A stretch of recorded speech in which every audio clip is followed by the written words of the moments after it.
So next we have citric acid mixed with water here. And I just take it and just slowly pour it into here, stirring gently as I mix it. And then I will leave this set once it's mixed well for about 5 minutes. That is long enough to let the cheese curdle. As you can see, it's already started. Once it is curdled, I will pour it into my straining buckets to strain. So this is what it now looks like. As you can see, the whey is starting to separate from the cheese curds. So we are going to pour it into my cheesecloth to let it strain so that I can get the cheese curds out and continue to make my cheese.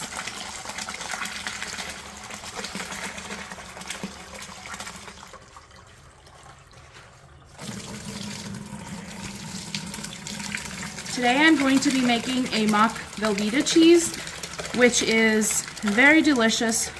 Doesn't have all that junk that the store-bought cheese does, and we absolutely love it.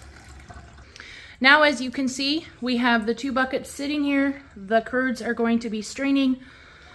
I leave them set for 30 minutes, and then I'll be back to show you what next. Next up, I'm going to be taking off my little clips here that are holding my cheesecloth so that it can drain. And we will take this and just squeeze out the moisture that I can still get out by hand, because you want these curds to be as dry as possible. If you don't get all this moisture out, you are going to end up with like a spreadable cheese instead of a sliceable cheese. And we want the cheese to be sliceable like the Velveeta would be.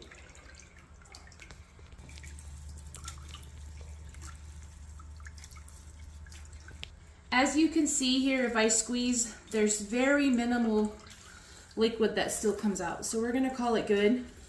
I just try to get what I can. If there's still a little bit left, that's okay. Then you will just take your cheese, as you can see here. It's all in a lump. We will just put it in here. I'm going to do the second portion of it, and then I'll be back to show you the rest. This is now my cheese curds that I just pressed out of the cheesecloth. So next we are going to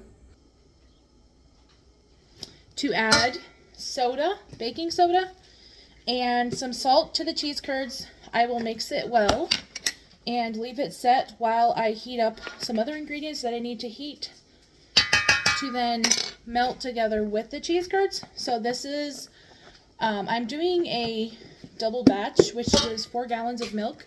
And so with that recipe, it calls for 1 tablespoon of baking soda. And then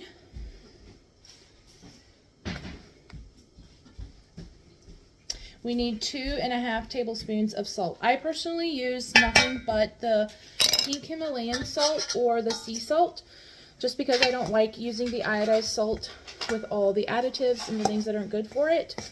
So we are going to mix this well, and then we'll leave it set while the other ingredients heat up, and I'll take you along with that. Next up, we need butter, and this is my own homemade butter, yes. So I just kind of guess. It takes, or asks for 1 cup of butter.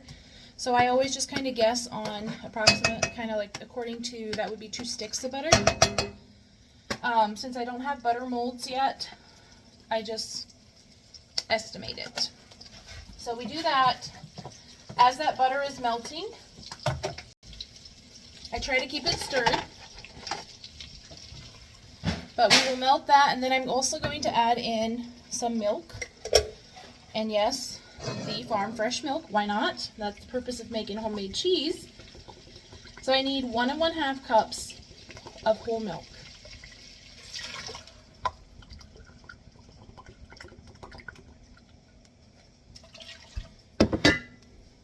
Next, I need 3 tablespoons of cheddar cheese powder. That adds your color, and it also helps add the cheddar taste. So I'm going to do 3 tablespoons of that. And it looks like I need to order more because we're almost out.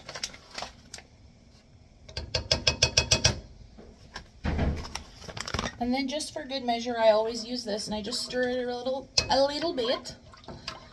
Might as well get all that cheddar powder off of there that I possibly can, so it's not wasted. So we're going to heat this, just keep stirring it until it's thoroughly heated.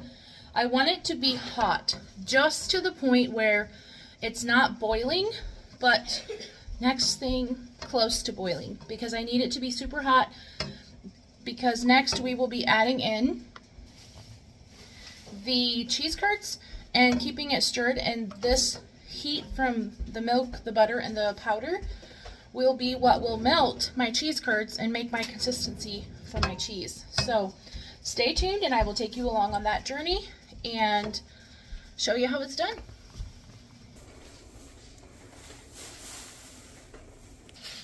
Now it's hot, so I'm going to reduce the heat to super low. As you can see, it's steaming just on the verge of boiling. I'm going to add these curds in, and we will keep it stirred well until the consistency is completely smooth. All the curds are melted, and there is no more lumps. Once it gets to that point, I'm going to be adding it into pans to shape and mold it. I usually do small bread pans and use that for my shape, and just add parchment paper to them so that it will keep its form and shape, and so it doesn't stick to my pans. So this is going to take about probably 10 to 15 minutes, just keeping it stirred and staying with it. You cannot walk away from it and not keep it stirred, or it will burn into the bottom, and who wants burnt cheese? So this is where I'll be at, and I'll show you the last and final step here in a little bit once this is completely melted. And if you haven't noticed, yes, I am sunburned, yes, I am red-faced, so just excuse that in my video portion. You're just gonna get the roasted tomato.